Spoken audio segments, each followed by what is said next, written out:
C'est bon, vous pouvez arrêter de m'envoyer des messages, je fais enfin la critique de cette série.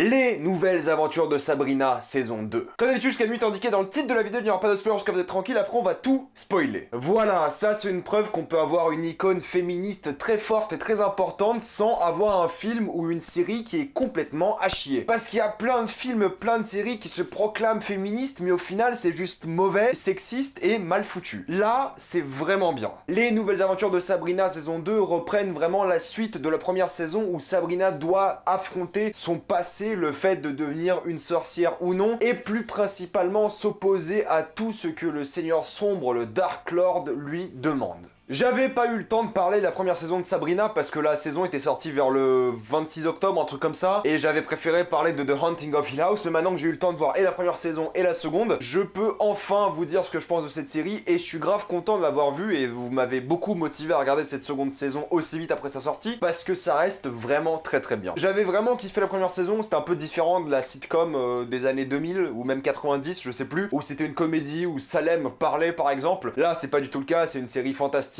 avec des éléments horrifiques à certains moments même. C'est une série qui a vraiment rien à voir avec la sitcom, et c'est vraiment une série que je trouve très réussie parce qu'il y a énormément de choses qui font de cette série une excellente série Netflix, et Netflix a bien raison de le mettre comme l'une de ses séries principales parce qu'ils mettent vraiment beaucoup d'argent dans cette série et ça se voit. Le truc qui dérange beaucoup de personnes sur les réseaux sociaux, c'est tout le côté féministe de la série. Alors il y a quelques épisodes que je trouve problématiques, surtout dans cette seconde saison, le premier épisode en particulier, où vraiment ça pousse à fond l'idée féministe mais de manière peu subtile et agaçante. Genre c'est vraiment un épisode qui se concentre sur les femmes et sur leur place dans la société, mais c'est fait de manière vraiment pénible, dans le sens où ça parle que de ça. Alors que moi, ce que j'aimais beaucoup dans la première saison de Sabrina, et dans toutes les œuvres qui sont vraiment féministes à mes yeux, c'est qu'une œuvre est pour moi féministe quand elle ne le dit pas elle-même. Quand toi, en tant qu'homme ou femme, tu te dis, ah oui, ça, c'est une série qui parle de la condition de la femme, qui parle d'égalité d'opportunité, d'égalité entre hommes et femmes. Et la première saison de Sabrina, ce qui était vraiment très très bien à propos d'elle, c'est qu'elle jouait tout le côté émancipation féminine, sans vraiment te dire que c'est l'émancipation féminine. C'était sous-entendu et c'était avant tout subtil. Et c'est ça que je trouvais extrêmement réussi dans la première saison de Sabrina, et que je trouve encore une fois réussi dans la seconde saison. Le fait d'éviter des termes comme féministe ou comme femme ou comme patriarcat, ça donne une sorte de crédibilité à ta série, sauf quand c'est réellement le cas du patriarcat, comme c'est dans cette seconde saison. Là, quand il parle de patriarcat, c'est évident parce que c'est littéralement le cas et ce qui est mis en place. Mais en effet, je peux comprendre que l'épisode de cette seconde saison, le premier en tout cas, dérange parce que c'est vrai que c'est un peu forcé et ça fait un peu lourd. Contrairement à la première saison où pour moi on avait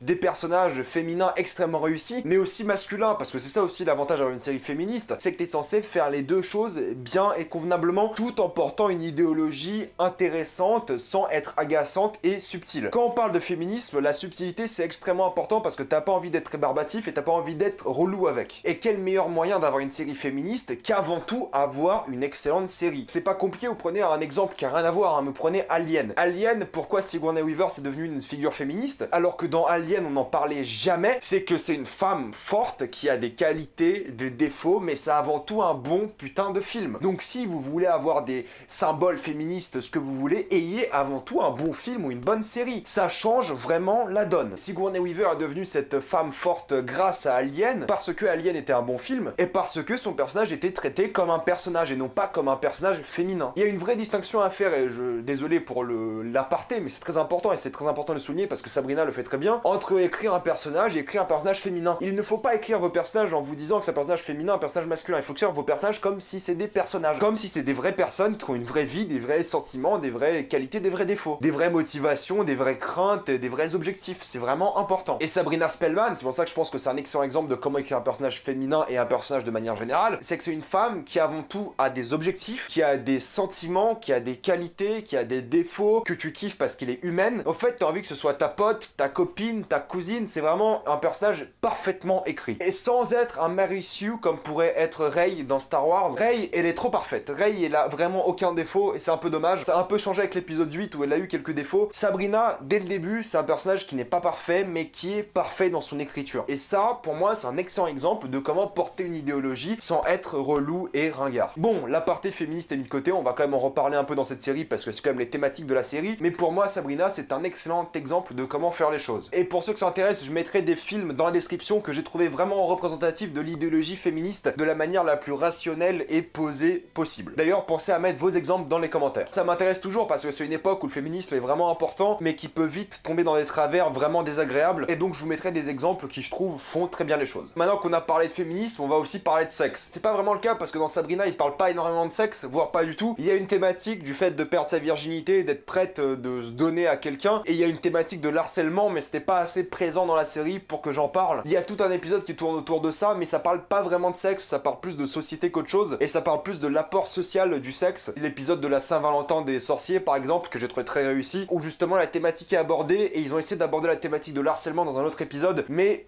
à mes yeux, c'était pas assez abouti, et c'était juste là pour être là, parce qu'ils devaient en parler en mode cahier des charges qu'autre chose. Ce que je peux dire sur Sabrina, qui est extrêmement bien réussi, c'est que c'est de loin l'une des séries Netflix, et l'une des séries en général, avec les meilleurs décors, avec les meilleurs metteurs en scène, avec les meilleurs acteurs. Vraiment, cette série, elle peut paraître enfantine à certains moments. C'est pas fait pour une audience mature, parce qu'il n'y a pas de sexe, il n'y a pas de nudité, il n'y a pas de ultra-violence, il n'y a pas non plus de gros mots. Quand je dis mature, je parle bien de ces éléments-là, mature, pas des audiences matures. C'est évidemment fait pour des adultes aussi, évidemment. Mais ce que je veux dire par là, c'est que c'est une série qui est extrêmement bien faite. Les décors, et moi ça me choque toujours à propos de Sabrina, pour moi l'univers même de la série rivalise Harry Potter. C'est ça que j'adore à propos de cette série, c'est que tu te laisses embarquer dans cet univers, et il est vraiment logique. C'est évidemment un peu inspiré d'Harry Potter, parce que c'est le monde des humains, des moldus, et le monde des sorciers. Mais les décors, en fait, moi ils me mettent toujours sur le cul, parce que c'est vraiment incroyablement bien fait. Que ce soit l'école des sorciers, des sorcières, qui est juste fabuleuse à regarder, que ce soit la maison de Sabrina, les décors à l'extérieur, le travail sur la lumière et la photographie, il y a des plans dans cette série qui sont magnifiques. Entre les différents paysages qui représentent l'enfer, le paradis, une imagerie forte de la nuit, des forêts, des différentes pratiques de l'école. C'est ça aussi qui est fort, c'est la manière dont le symbolisme est très fort dans cette série, la manière dont les images sont très belles, il y a vraiment de superbes plans dans cette série, mais surtout l'univers, quoi. L'univers, je l'adore. Ça me fait toujours marrer parce qu'au lieu de dire Dieu, ils disent toujours Satan, et ils remplacent vraiment tous les éléments accordés à Dieu par Satan. Il y a une expression en anglais qui dit God above, donc Dieu en haut, et dans cette série, ils disent Satan below. Et c'est un truc où j'ai dû mettre un petit moment pour comprendre. À chaque fois, ils inversent ce genre de phrase et ça marche vraiment bien, mais tout l'univers entre la magie, les monstres, quoi, vraiment, c'est tellement bien construit et t'y crois d'un bout à l'autre. Et tu t'ennuies jamais parce qu'il y a un nouveau monstre, un nouvel élément, une nouvelle prophétie, une nouvelle histoire. Ça ne s'arrête jamais et j'adore ça. Niveau world building, niveau création d'un univers étendu, Sabrina, c'est vraiment au top. Et que ça fait du bien de voir une série qui n'est pas faite par un yes man à la mise en scène. C'est vraiment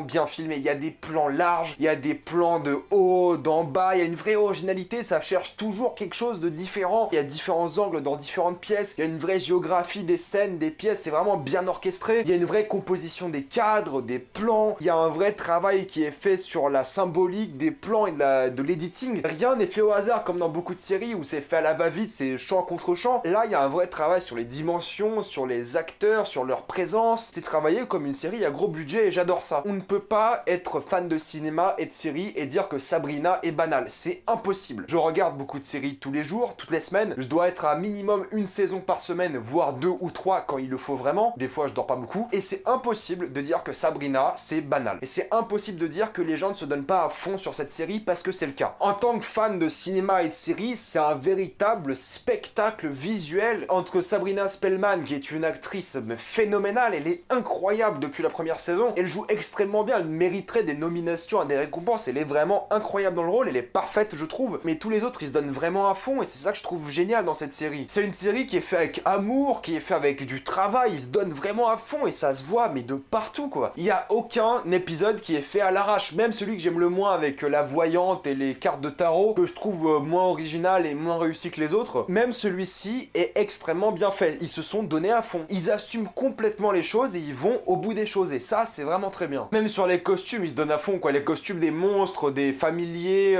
des nouveaux personnages, ils sont tous top, quoi. Et ce serait facile de dire que tiens, un démon, ça ressemble à ça. Mais à chaque fois qu'ils présentent un nouveau démon, c'est jamais les mêmes. Genre, il y a des démons qui ressemblent à ça, d'autres qui ressemblent à ça. Ils sont tous différents. Et c'est jamais paresseux. C'est ça que j'aime beaucoup. La série n'est pas parfaite en ce qui concerne certains personnages. Je vais plus en parler en spoiler. Mais je trouve certaines évolutions de personnages assez maladroites et peu intéressantes. Ça concerne principalement vraiment Harvey, Rosalind et Suzy, ou Théo, comme vous voulez, que je trouve vraiment peu intéressants dans cette saison et qui ont vraiment du mal à rendre les choses divertissantes. Plus le temps avance, moins je les aime, et j'espère que dans la saison 3, ils vont avoir plus d'impact, ils vont être plus importants. Mais dans cette saison 2, je les ai vraiment trouvés agaçants. Suzy, mais principalement elle. En fait, elle essaie de devenir un homme, et donc elle veut s'appeler Théo. C'est la thématique d'être accepté en tant qu'un sexe différent, et il y a vraiment des raccourcis à son développement de personnage, ce qui la rend vraiment désagréable. C'est pour moi le gros point noir de cette série, c'est que ça va trop vite pour elle. Je comprends la thématique qu'ils veuillent aborder, je comprends le débat, mais je trouve pas ça très bien réussi, et ils ont pas réussi à mes yeux à la rendre attachante. Peut-être que pour des gens qui ont vécu la même chose, c'est extrêmement représentatif et extrêmement attachant. Pour moi, ce n'a pas été le cas. Et Rosalind et Harvey, j'y crois pas trop leur relation, c'est un peu compliqué pour moi. Je vois pas trop où ça veut aller.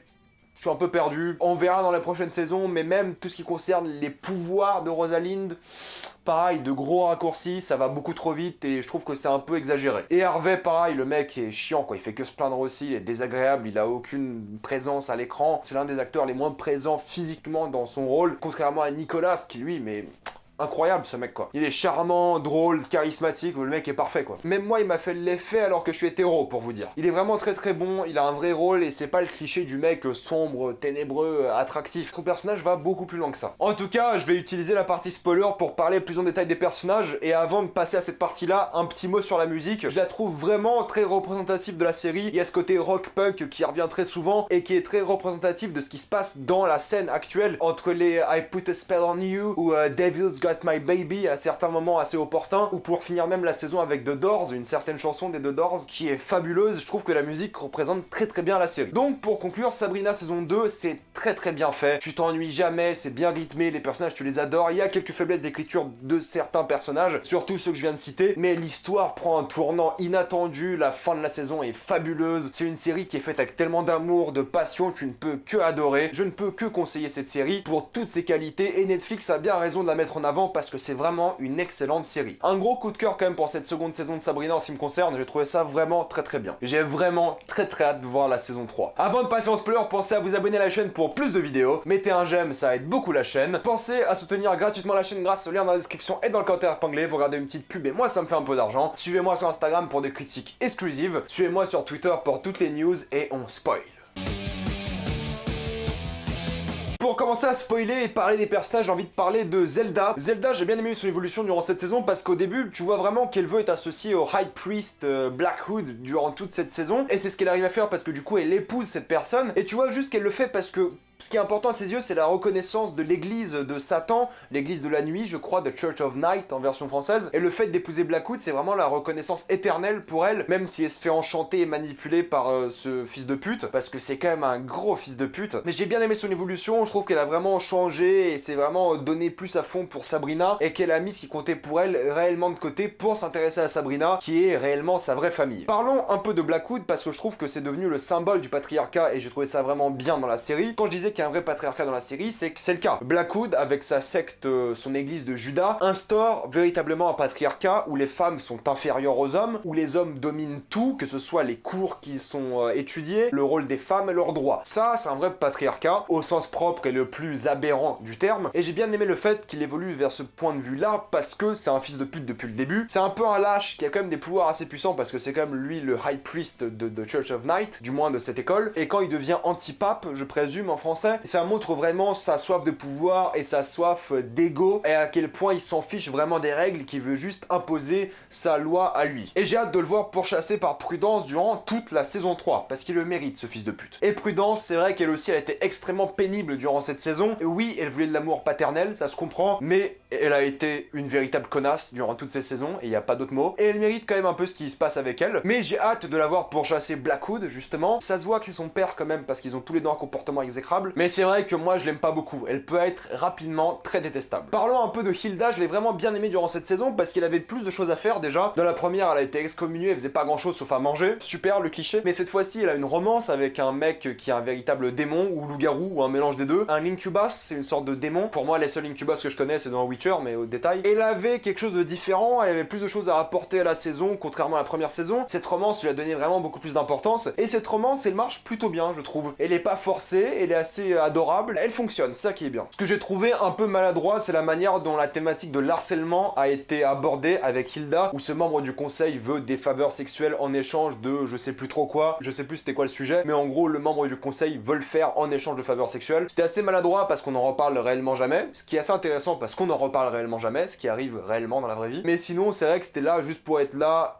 et c'est tout. Mais c'était une manière assez intelligente, mine de rien, d'arrêter cette intrigue, de se dire qu'on va pas perdre plus de temps avec ça, parce qu'il y a un gros pervers sexuel au bout, et ça sert à rien de continuer par là. Mais la manière dont ça a été fait, j'ai trouvé ça assez maladroit et assez succinct et dérangeant. Mais dérangeant pour l'histoire, pas dérangeant pour la personne. Ça aurait été dérangeant pour les personnes, ça aurait été mieux, je trouve. Là, c'était juste obvious, et t'avais juste l'impression que c'était un cahier des charges et il devait en parler. Nicolas, je l'ai vraiment beaucoup aimé, je vais pas lui refaire des éloges, évidemment, mais j'ai beaucoup aimé l'histoire avec son familier, avec Amalia, je crois, son familier loup-garou, qui s'inquiète pour lui et qui a une sorte de romance bizarre avec lui. Et j'ai bien aimé le fait que Sabrina a tué Amalia parce qu'elle s'est mise en travers de elle et Nicolas. Et Nicolas, c'est vrai que, bon, déjà, je l'ai dit, hein, il est charmant et tout, mais la romance avec Sabrina a du sens. Et quand t'apprends que Nicolas est un traître et qu'il travaillait pour le Dark Lord depuis le début, tu l'as un peu en travers de la gorge et ça fait un peu chier parce que tu l'aimes vraiment bien et t'as pas envie qu'il manipule Sabrina. Et c'est vrai que quand t'apprends que c'est le cas, tu l'as un peu mal. Mais le roman, c'était logique, ils s'entendaient bien ensemble, et la manière dont il flirtait tout le temps avec elle, c'était assez adorable à regarder. Le truc, c'est que Harvey, il avait pas grand chose à donner à cette histoire, à cette intrigue. Oui, il a rompu avec Sabrina, et il veut passer à autre chose, c'est pour ça qu'il est avec Rosalind, mais Harvey, il sert vraiment pas à grand chose. Dans la première saison, au moins, il avait cette histoire avec son frère, mais là, il a pas grand chose pour lui, il a pas vraiment d'histoire ou quoi que ce soit, il est juste chiant avec Sabrina, et tu vois qu'ils ont encore une sorte de tension sexuelle entre les deux, même si Sabrina elle est vierge, j'ai pas vraiment de sexuel, mais ils ont une tension amoureuse, et j'ai trouvé vraiment désagréable à regarder comme Rosalind. Ses pouvoirs vont beaucoup trop vite. À la fin, quand elle transmet ses pouvoirs à travers l'esprit d'Harvey, d'où ça sort, ça va beaucoup trop vite. Même si j'ai bien aimé la manière dont elle s'est habituée à être aveugle parce qu'elle ne voulait pas les pouvoirs de Sabrina, ça lui donnait un arc narratif assez satisfaisant. Pour moi, c'est Théo, Suzy que j'ai trouvé désagréable et je vous l'ai déjà dit pourquoi. Hardwell, j'ai beaucoup apprécié aussi son intrigue, comment elle a évolué, le fait qu'elle a été promise à Satan et que Satan lui mente et la manipule depuis le début, et que c'est elle, Lilith, la première femme de terre et la femme de Satan, mais que Satan lui donne jamais d'amour, et elle a toutes ces intrigues avec l'ex de Hardwell, la vraie Hardwell, où justement elle se fait aimer, elle veut partir au Tibet avec et vivre une autre vie, et Satan intervient, on va reparler de Satan juste après, mais j'ai bien aimé la manière dont elle se sent trahie par lui, dont elle évolue durant cette saison et dont elle aide Sabrina, et la manière dont elle va en enfer avec Nicolas et son spectre, on en reparle juste après de ça aussi. Ça a fait d'elle quelqu'un de très appréciable, mine de rien, et à qui tu pouvais t'attacher, elle voulait juste l'amour du diable. Ce qui est bizarre, mais c'est normal pour elle, et quand elle pleure devant la pièce de théâtre, ça a un vrai impact. Ambrose a aussi eu beaucoup de choses à faire durant cette saison, il était en prison, il a été accusé d'avoir tué l'antipape, c'était une part beaucoup plus importante dans cette saison, contrairement à la une, parce que justement il est plus emprisonné dans la maison de Sabrina, et il peut maintenant faire des choses en dehors de ça, et principalement ce qu'il fait c'est des orgies. Je trouvais ça un peu sous-développé, la manière dont son copain est mort, et j'ai jamais réellement cru à leur romance au final. Dès qu'il meurt, tu sens pas vraiment l'impact ni sur Ambrose, ni sur qui que ce soit, il est juste mort et c'est tout. Et Ambrose, bah il le vit plutôt bien au final. Et Dorian, le barman, était plutôt cool, voilà. Et il faut que Salem parle un jour, s'il vous plaît, parce que Salem, il est pas assez là. Et Salem, il est vraiment cool, et il faut plus de Salem. Maintenant, parlons des deux personnages les plus importants de cette saison, c'est évidemment Sabrina et le Dark Lord. Commençons avec Sabrina, parce que je l'ai trouvé vraiment réussi dans cette saison. Elle commence de plus en plus à s'affirmer en tant que femme et en tant que personne de manière générale. Dans la première saison, elle s'affirmait bien, mais elle jugeait pas beaucoup. Elle était compréhensive, elle acceptait. Dans cette seconde saison, elle s'affirme et elle juge, elle prend des choix difficiles, elle change les gens autour d'elle et ce qui se passe. Et j'ai bien aimé la manière dont elle veut rendre le monde des mortels et le monde des magiciens un. Elle veut plus qu'il se voile entre les deux mondes et qu'il y ait une vraie connexion entre les deux. Et j'ai trouvé ça vraiment respectable et ça lui donnait vraiment beaucoup de personnalité. Et j'ai adoré la manière dont elle a essayé de défier le Dark Lord durant toute cette saison, justement pour s'affirmer, pour dire qu'elle est libre. Et au final, le Dark Lord a plus ou moins gagné. Déjà, j'ai beaucoup aimé le Dark Lord parce que dans la saison 1, il foutait rien du tout. Gros branleur, que dalle, rien. Là, il s'est vraiment impliqué, il était là dans tous les épisodes, il était manipulateur, il était menteur, il était vraiment, ce que j'imagine, du diable, cet ange déchu. Et j'aime beaucoup ces deux designs, le design du Dark Lord en mode animal, et le design vraiment où il est en mode beau gosse, charmant, pareil, élégant. Et je trouve qu'il avait vraiment beaucoup de choses à faire dans cette saison et je l'ai vraiment adoré. Et la conclusion des deux personnages était vraiment très satisfaisante. Parlons rapidement du mariage, justement. Le mariage, ça représente très très bien avec la fête Lupercalia, je crois, la Saint-Valentin des sorciers. Ce que j'aime à propos de l'univers de cette série, c'est que oui, t'as ce mariage démoniaque et c'est de Saint-Valentin démoniaque, qui finit en orgie et l'autre qui finit avec faut se couper la main et faut être, bref, trop bizarre. Donc j'ai bien aimé la manière dont les deux univers sont construits, c'est vraiment très réussi et ça c'est vraiment un gros plus à la série. J'ai bien aimé voir aussi des chasseurs de sorcières pour la première fois, on les avait jamais réellement vus avant, et là tu vois qu'ils peuvent être dangereux, menaçants, et que c'est des anges au final. Et j'ai bien aimé cette phrase de je sais plus qui dit que les anges sont méchants parce que c'est eux qui ont les épées en feu. Ça a du sens, honnêtement, ça a vraiment du sens. Et ça permet d'avoir une Sabrina super puissante qui montre réellement ses vrais pouvoirs et ses pouvoirs de reine de l'enfer. Alors oui, l'histoire de la prophétie, c'est un peu facile, un peu prévisible, mais ça a vraiment du sens et ça permet d'avoir 2 derniers épisodes vraiment très bien. Entre les différents combats avec le Dark Lord et Sabrina, il y avait un vrai impact. Tu sentais qu'elle voulait s'échapper de son emprise. Et le Dark Lord était vraiment surpuissant et personne ne pouvait l'arrêter. Et le fait qu'il arrive à être emprisonné dans Nicolas, la personne que Sabrina aime, et renvoyé en enfer avec Hardwell, c'est un vrai impact émotionnel. Et le fait qu'à la fin Sabrina et ses potes veulent aller récupérer Nicolas en enfer, ça présage de très bonnes choses pour cette saison. Mais de manière générale, le dernier épisode était génial, entre la danse entre Sabrina et le diable, c'était une scène fabuleusement bien faite, et le fait que la saison 3 va nous donner de très bonnes choses, j'ai hâte de voir ça. Même si je suis moins confiant pour la team Sabrina, Harvey, Rosaline, Suzy, et Salem, évidemment, et Salem, parce que les 3 mortels ne servent vraiment pas à grand chose. Et j'aimerais bien que Sabrina récupère ses pouvoirs, si j'ai bien compris, elle les a plus maintenant, et je sais pas comment elle va faire, mais Sabrina sans pouvoir, c'est compliqué. En tout cas, c'est une très longue vidéo, c'est une très bonne série. Mettez-moi dans les commentaires ce que vous avez pensé de Sabrina saison 2. Comme d'habitude, pensez à vous abonner à la chaîne pour plus de vidéos. Mettez un j'aime, ça aide beaucoup la chaîne. Pensez à soutenir gratuitement la chaîne grâce au lien dans la description et dans le commentaire épinglé. Vous regardez une petite pub et moi, ça me fait un peu d'argent. Suivez-moi sur Instagram pour des critiques exclusives. Suivez-moi sur Twitter pour toutes les news et salut à tous.